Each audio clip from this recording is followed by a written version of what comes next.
Hey guys, this is Bruce Marshall with Simpler Trading, coming in doing our nightly video update for the market on Wednesday, April the 21st. And we had an update today. It's been a crazy week. We had a well, the ES was up, what, 32 points or something like that. SPX up about 38 points on the day.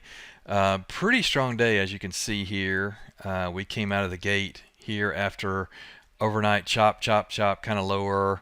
Yesterday, lower, lower, lower. And this is the way this market has been. Of course, we had Netflix got pounded after earnings overnight, and then we had huge increase in coronavirus cases in India and other parts of the world. And of course, we ripped straight up off the all the bad news, right? You know how that works. And I'm saying that it's kind of facetiously because it's been hard to make heads or tails of this market either way, based on the charts and levels and news and all that kind of stuff. Because we've got the Fed, behind the curtain. The Fed is pulling the strings. Printing presses are printing 24/7, all that kind of stuff. We've got the expectation. We've already got $2 trillion of money coming down the you know on the economy, with an anticipated another, what, $2 to $4 trillion from there, and maybe as much as 10, I heard, but we'll see. Anyway, so there's a lot going on behind the scenes on this market, and we have to be very careful what we're doing. So let's look. I'm gonna stick on the ES for a minute. Let's look at a 5-day chart here and go back and see kind of what we've done. So check this out. All-time high here, 4183. This is the ES, so that's about 10 points higher in the S&P. But we've just ripped. We were 338 points off the low. I'll show you in a second. And then reached up, tagged that, and then just down. And here it looked like, oh man, this is it. And we're going down, and then we just ripped back higher. So it's buy the dip. And what even further complicates this is that we are, right into all of the big heavy earnings releases next week. We'll have Amazon, Google, all that kind of stuff, Apple, Facebook, so forth, all next week. So I think there's a lot of anticipation built up into that. And again, yesterday with Netflix, the Nasdaq was down, and I thought that might be kind of another crack in the ice to take us lower. And I was looking for this level. You see this red line, that is our fire line below here, and I thought we'd easily come down, tag that, maybe even take that out and go lower, but we just turned in reverse and went straight back up. So that being said, what we need to do is look for this all-time high, and we're pretty close to it. We can take that thing out and just keep going. And a lot of people are super bullish here, and not a lot of people are that bearish, I don't think. And I'm not bearish. I just know, if we look at this, let's go out here on a 1-year time frame. Just got to keep things in perspective here. That if we look at our ATRs here on Keltner channels, that we are at a 3 ATR move. We've been riding 3 ATRs up here, for a little while now, and it would make sense that we pull back to the mean. Reversion to the mean gets you back there to about 40.50. That's been my target. We got almost down to 4100, and so it looks like that maybe that's off the table. I don't know. But here is the last time that we got 3 ATRs, was here and here and here. And what happened all 3 times? It's a 1-year chart.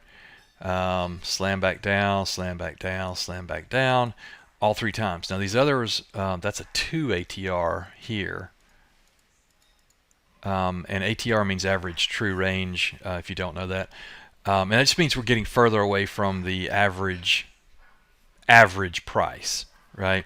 And reversion to the mean means that we typically come back down to the center of this 3 ATRs back down here, and then this is negative 3 ATRs down to the lower end. Now here, in almost all these cases, we went all the way kind of through. Here we didn't here, but these two we went all the way to the other side. That's pretty extreme, and I'm not looking for that. I wouldn't rule it out, but I'm not looking for that, honestly.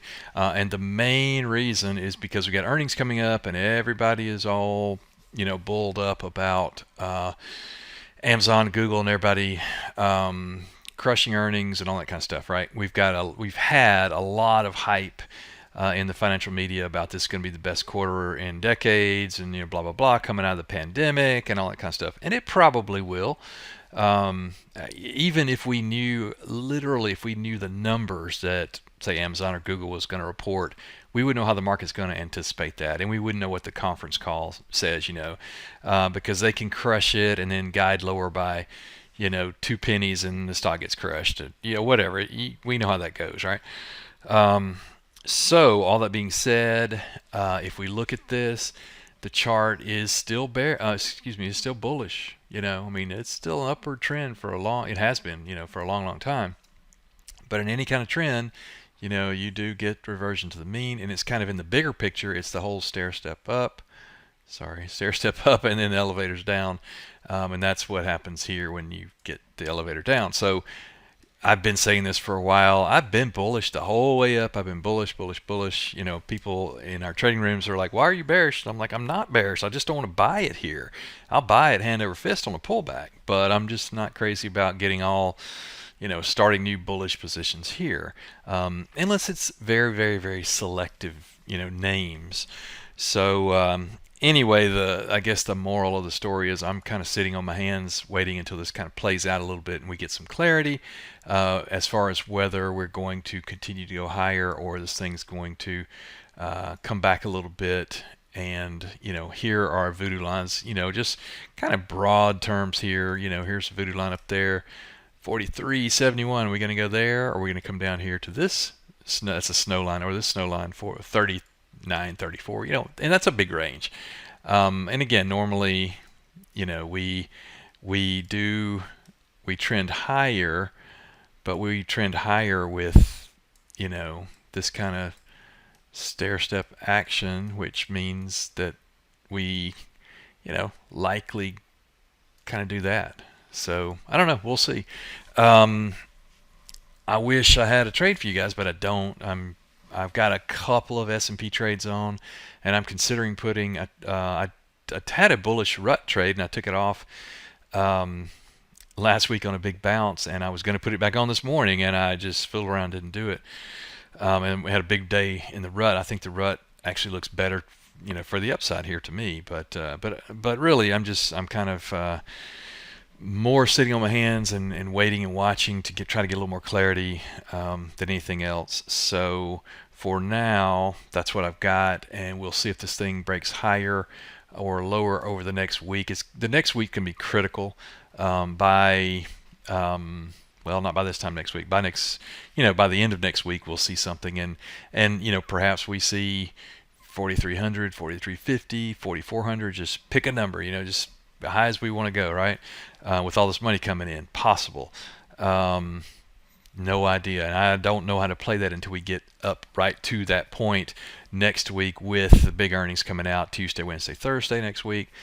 So until then, we just wait and watch.